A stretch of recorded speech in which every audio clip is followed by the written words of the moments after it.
Es una mañana de lunes de septiembre de 1954 en un pequeño pueblo del centro de Ohio, y una mujer llamada Margaret camina las 8 cuadras que separan su pensión de la escuela.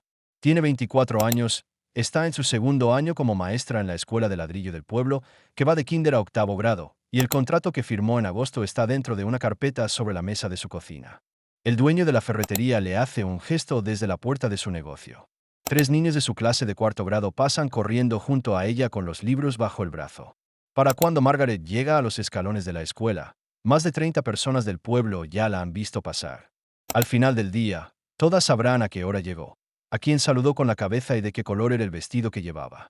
Esta es una cuenta regresiva de 12 reglas bajo las que vivía en 1954. Quédate hasta el final, porque la regla número 1 era la que convertía cualquier otra regla de esta lista en motivo de despido. Durante aproximadamente 15 años después de la Segunda Guerra Mundial, la maestra de una pequeña ciudad estadounidense vivió bajo lo que pudo haber sido el empleo más vigilado del país para una mujer con estudios universitarios.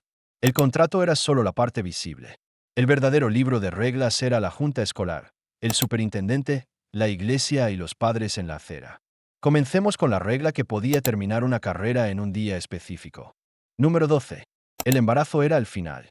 En la mayoría de los distritos escolares estadounidenses de 1954, una maestra embarazada debía dejar el aula sin sueldo y sin garantía de volver. Una encuesta de 1948 de la Asociación Nacional de Educación encontró que el 43% de los distritos no tenía ninguna política de licencia por maternidad, y la mayoría del resto exigía una baja obligatoria, normalmente entre el cuarto y el sexto mes de embarazo. La Junta Escolar de Cleveland, mediante una regla aprobada en 1952, exigía que toda maestra embarazada tomara una licencia de maternidad sin sueldo 5 meses antes de la fecha prevista del nacimiento de su hijo. No se le permitía volver al aula hasta el semestre posterior a que el bebé cumpliera 3 meses.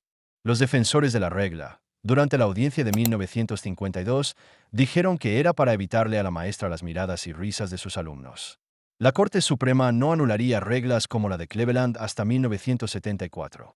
Para una maestra que quedaba embarazada en 1954, el momento de escribir su carta de renuncia no era una elección. La política de la Junta era la elección. Escribía la carta el día en que el vestido dejaba de quedarle. Número 11. El código de vestimenta. Todos los días de trabajo. La mañana en que Margaret llegó a la escuela para comenzar su segundo año, la directora la detuvo en la puerta. Llevaba una tablilla con papeles. Midió el dobladillo del vestido de Margaret con la mano. 3 dedos por encima de la rodilla o más abajo. Era una línea que toda maestra del edificio conocía. Revisó las medias, los zapatos, el cabello recogido por encima del cuello y asintió. Margaret había pasado. La inspección con tablilla no aparecía en ningún manual. No lo necesitaba. La cláusula de moralidad del contrato que Margaret había firmado en agosto permitía a la junta escolar despedirla por conducta poco profesional. Y la directora definía la conducta poco profesional, punto por punto, cada mañana en la puerta. Una maestra cuyo dobladillo quedaba demasiado alto un martes era enviada a casa para cambiarse. Una maestra enviada a casa 2 veces era una maestra cuyo contrato no regresaba en primavera. El vestido que Margaret llevaba aquel lunes por la mañana tenía 3 años. Estaba recién planchado y había sido elegido la noche anterior porque durante su primer año había aprendido exactamente dónde estaba la línea. Número 10. La prohibición del matrimonio, donde todavía se mantenía. En 1942, la Asociación Nacional de Educación encuestó a las juntas escolares de Estados Unidos y descubrió que el 87% no contrataría a una mujer casada como maestra, y el 70% despediría a una mujer soltera si se casaba. Para 1951, esas cifras se habían desplomado al 18 y al 10%. La prohibición que había definido toda una generación de carreras femeninas fue abandonada casi por completo durante los años 50, pero no desapareció de todos los lugares al mismo tiempo.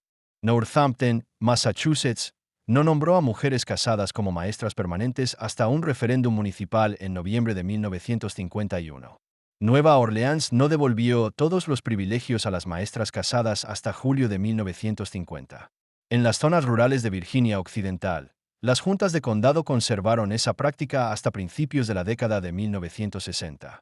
Una maestra que se casaba en 1954, dentro del distrito correcto, conservaba su empleo. Una maestra que se casaba ese mismo año, en el distrito equivocado, no lo conservaba. Todo dependía de qué lado de la línea del condado vivía. Número 9. El juramento de lealtad. En 1949, el estado de Nueva York aprobó la ley Feinberg. En 1950, California aprobó la ley Levering. Para mediados de la década, más de 30 estados exigían algún tipo de juramento de lealtad como condición para enseñar en una escuela pública. El juramento afirmaba que la maestra no pertenecía al Partido Comunista ni a ninguna organización que defendiera el derrocamiento del gobierno. Lo firmaba al ser contratada. Lo firmaba al renovar su contrato. Y en la ciudad de Nueva York, a comienzos de los años 50, más de 1000 maestros fueron llamados a declarar. Una maestra de primaria de Harlem llamada Alice Citroën, con casi 20 años de carrera, estuvo entre el primer grupo suspendido en mayo de 1950. Una maestra de segundo grado de Massachusetts llamada Ann Hall fue despedida por una votación de 2 contra 1 del comité escolar el 25 de junio de 1954, debido a una antigua afiliación al Partido Comunista que había terminado 4 años antes. La regla que imponía el juramento era simple. La maestra debía ser un ejemplo moral, y la junta escolar decidía que contaba como moral. Número 8. Los años de prueba. Una maestra nueva en 1954 estaba a prueba, y ese periodo en la mayoría de los distritos escolares estadounidenses duraba 1, 2 o 3 años. Durante ese tiempo, la junta escolar no necesitaba despedirla. Solo necesitaba no renovar su contrato en primavera. La no renovación no requería causa. No requería audiencia. La junta se reunía. El superintendente presentaba sus recomendaciones, y una maestra en periodo de prueba cuyo nombre no aparecía en la lista de renovaciones descubría, al final del año escolar, que no habría otro año. Una maestra podía ser la mejor instructora del edificio. Pero si su vestido había sido demasiado corto un martes, si su nombre había sido mencionado en la mesa equivocada durante una cena, si un padre se había quejado por una calificación, su contrato simplemente no regresaba. Para mediados de los años 50, más del 80% de los maestros estadounidenses tenía protección de permanencia después de superar el periodo de prueba. Durante ese primer año, o los primeros 2 o 3 años, no tenían ninguna. Número 7. Vivías con la familia adecuada. Una maestra nueva en una pequeña ciudad de 1954 rara vez vivía sola. Se hospedaba con una familia respetable según la definición del superintendente. En algunos sentidos, el arreglo era práctico. Muchos distritos rurales todavía operaban residencias vinculadas a las escuelas, conocidas como viviendas para maestros, documentadas en Colorado hasta bien entrada la década de 1950.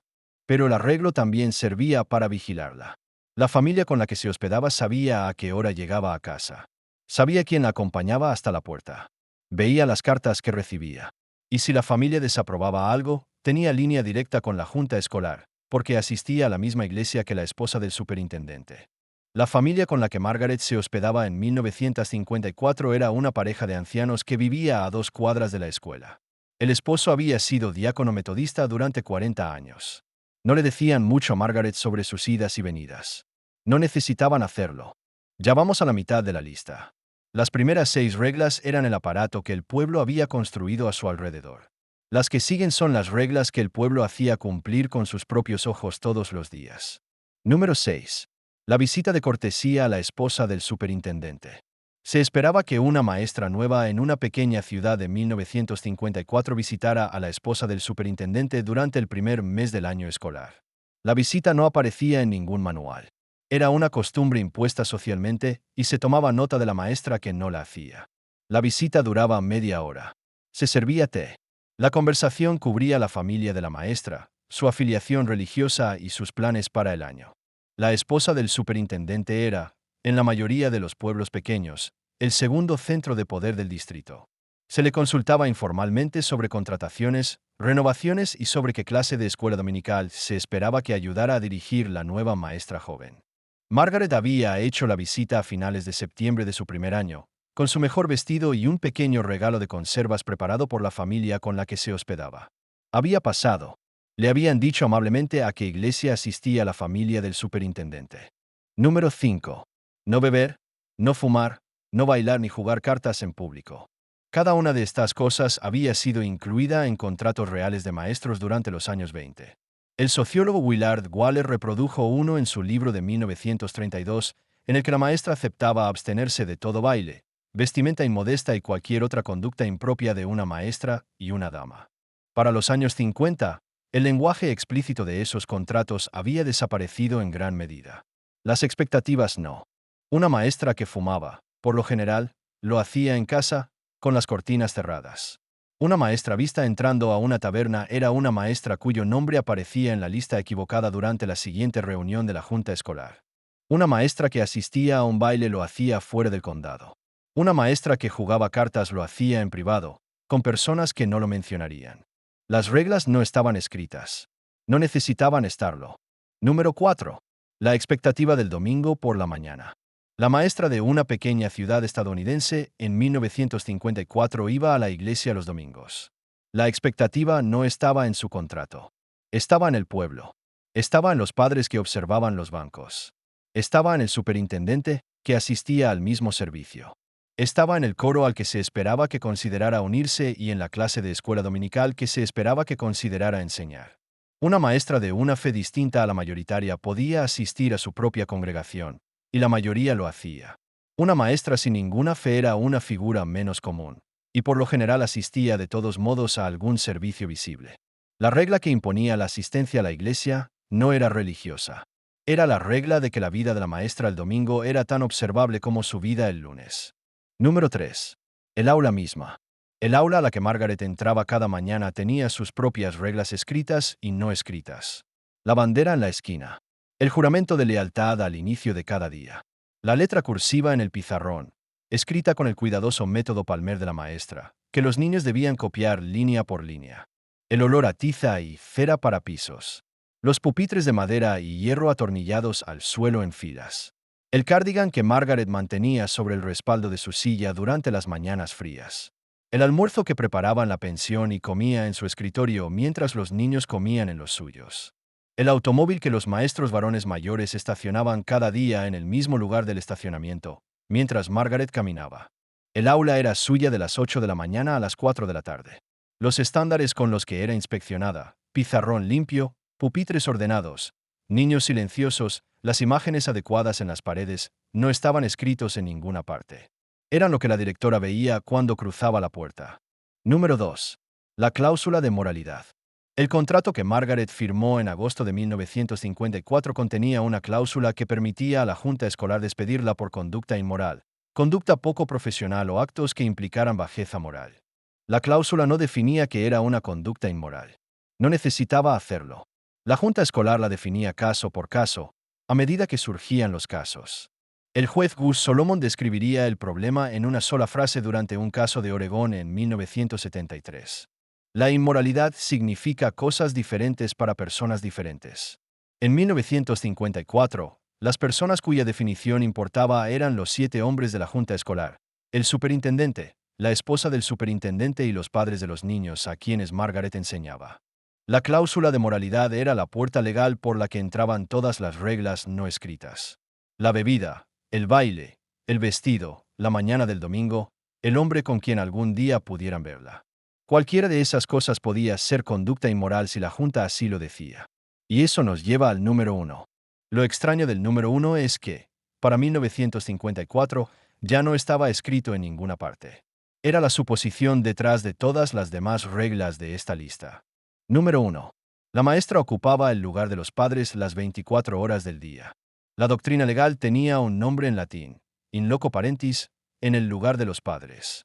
La autoridad de la escuela sobre el niño durante el horario escolar era, por ley y por costumbre, la misma que la autoridad de los padres. Pero iba más allá. Llegaba hasta quién era la maestra cuando los niños no estaban en el aula. La expectativa de que una maestra de un pueblo pequeño fuera un ejemplo para sus alumnos en la escuela se igualaba con la expectativa de que fuera un ejemplo fuera de ella. En el restaurante, en la acera, en la pensión, en la iglesia, en su propia mesa de cocina un viernes por la noche. El contrato de prueba le daba a la Junta el poder para imponer esa expectativa. La cláusula de moralidad les daba las palabras. El pueblo hacía la vigilancia. Una maestra de una pequeña ciudad estadounidense en 1954 era una maestra fuera de servicio solo de nombre. El aula era una asignación de 40 horas a la semana. El trabajo era el resto de la semana. Esa era la regla debajo de todas las demás reglas. Y las mujeres que la vivían se sentían orgullosas de la profesión y agotadas por la vigilancia. A menudo la misma mujer. A menudo el mismo día. Margaret renovó su contrato aquel mayo. Lo renovó de nuevo al año siguiente. Se casó en el verano de 1957, en un distrito que ya no le exigía abandonar su empleo, y enseñó en la misma escuela de ladrillo, de kinder a octavo grado, durante los siguientes 31 años. Los niños a quienes enseñó en su primer año ya eran abuelos cuando se jubiló. Muchos de ellos todavía guardaban sus antiguas boletas de calificaciones en un cajón. Si esto te recordó algo, una maestra de un pueblo pequeño, un aula que olía a tiza y cera para pisos, una mañana de domingo en una banca conocida. Suscríbete. Hay más historias olvidadas y honestas como esta esperándote. Y la próxima historia está lista cuando tú lo estés.